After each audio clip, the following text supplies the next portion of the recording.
Welcome to Online Compliance Training Tutorials. In this tutorial, you will learn how to complete the Online OHS Starter Kit. The Online OHS Starter Kit has been designed to get the basic information into the database system. This tutorial will take you step by step through the process and help you identify what is needed before starting. The Starter Kit comprises of 8 easy steps, starting with a site, as everything has to be somewhere. These steps are the fundamental basics of any OHS system. Before we get started, just some background on why the information you enter into the Starter Kit is so important and its relation to the end user. One of the main features of the system is the ease of use. This is due to the fact that an employee can log in and select the Site button from the top toolbar. When they select the Site button, it opens up a register of the sites and/or departments that you have entered into the system. The employee only has to scroll down to their site and select the view icon to get any documentation, log a hazard, or log an accident, literally obtaining documents within 2 clicks. So it is important to identify how you're going to enter sites into the system, as everything is going to be related to a site, and it's all about making it easy for the end user to obtain any documentation needed. Okay, step 1 is entering sites. Now you know fundamentally how the system works. You need to identify how you're going to enter sites into the system. Are you a single site, or do you have multiple sites? You can also enter departments as a site. So, do you have departments? Entering this step is extremely important, as everything is going to relate to these sites. So when the employee uses the system, they only need to select the Site button on the top toolbar. Enter the sites into the database and select a start date, which can be today's date. Enter the phone number and site contact, and then select the Add button. Once you have entered all the sites into the system, select the Next button. A good tip is to enter a site as general, as activities, positions, plant, chemicals, etc. will all be related to a site. Some of these items might be at more than one site, so any item related to the site of general will be seen in all site registers. Once you've entered all your sites, it's time to move to the next step, step 2, entering activities. In this step, you will need to identify activities undertaken by your company and the sites where they are undertaken at. Many companies have already developed various documentation relating to their activities. In this step, you need to identify this documentation, as you can upload it into the system to keep it in one unified area. So, what is an activity? Activities that are entered into the system are activities that need a procedure or safe work method developed, or when undertaken could cause injury or harm and have a risk associated with it. Enter your activities into the system. Relate the activity to a site, and remembering that if the activities are undertaken at all sites, then relate the activity to the site of general. Each activity will have a review date for continual improvement, but don't type the date into the cell. Make sure to use the calendar feature so the system recognizes it. Enter all your activities, selecting the Add button after each entry. When you have selected all your activities, select the Next button. Step 3 is positions. In this step, you will need to identify all the positions in the company and any induction or training related to this position. Enter the position into the cell provided, and also enter a description and a review date for continual improvement. Since there is no employees in the system as yet, you can add the responsibility for reviewing this position at a later date after the Starter Kit process has been completed. Certain positions might need to have the employee undertake an induction or training course before they undertake that role. In the position entry, you can also relate induction and training requirements by selecting the green cross. Enter the induction and upload the learning material. Later, you can actually assign an employee to these inductions. enter all your positions and move on to the next step. Step 4 is employees. In this step, you'll need to identify the employees and their site and positions that they relate to. You can also identify username and passwords for these employees. A good tip is employees who are related to the site of general or related to the position of manager will later be able to have alerts set to them from multiple sites. Enter all your employees and relate them to a site and a position. Make sure to give them a unique username and password.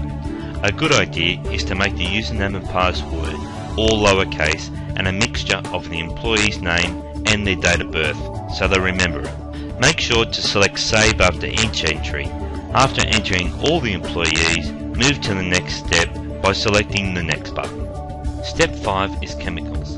In this step, you will need to identify any hazardous substances that your company use.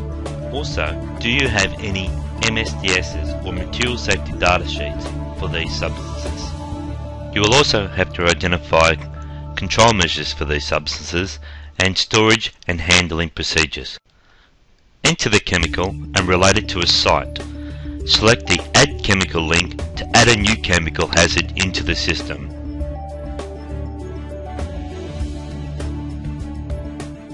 Making sure to select the radio button of the hazard for this chemical.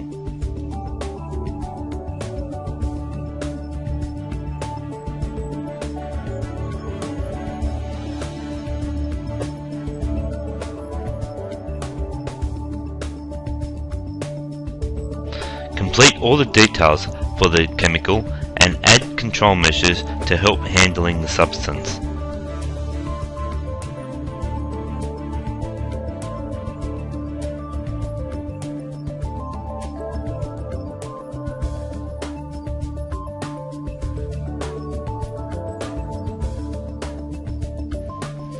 You can also upload the material safety data sheet into the system. Select Add and the system will now let you build a procedure for the substance.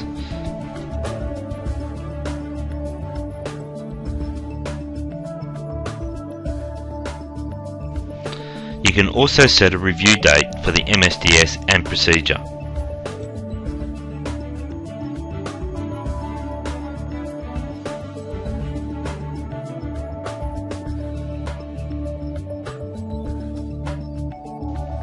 Step 6 is plant and equipment. In this step, you will need to identify all the plant and equipment that your company has, and the qualifications or inductions needed to operate them. The items identified will also need to have maintenance schedules to show that you are providing a safe piece of equipment for your employees to use. And if you have any documentation like user manuals or safe operating procedures, you can still use these as they can be uploaded into the system. Enter the plant equipment into the database, making sure to relate the item to a site and an activity. Try to identify the last maintenance date of the equipment so you can enter the next scheduled date into the system. You can also set the person responsible for this maintenance, where they can receive an email alert. Select the person and then select the plus sign to take them to the responsibility box. You can also upload any documentation relating to the equipment in a variety of formats. Step 7 is developing emergency procedures. Each site that you have entered into the system will need to have emergency procedures developed for them. Emergency procedures such as for fire and emergency evacuations, as well as other specific scenarios relating to your activities.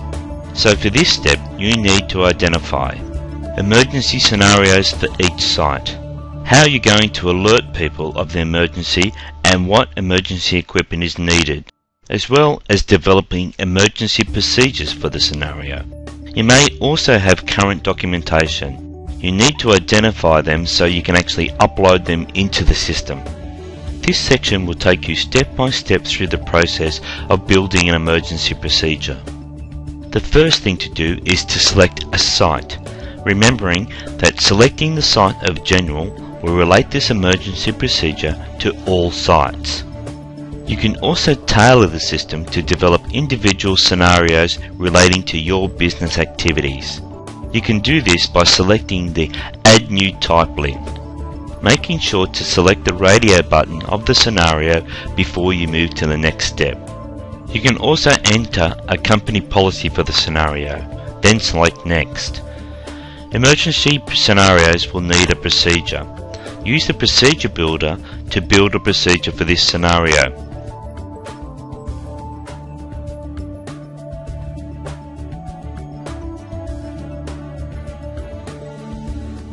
Once the procedure process is completed, it formats the information into a line. You can add as many steps as is needed or delete this step by selecting the red cross next to the line. Each emergency procedure will also need an alerting system to warn people. Identify and add the alerting system for the scenario.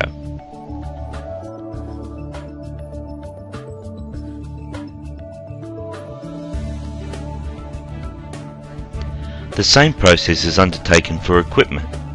Select the link and enter the emergency equipment needed for the scenario. These items will also need to have maintenance dates and schedules attached to them.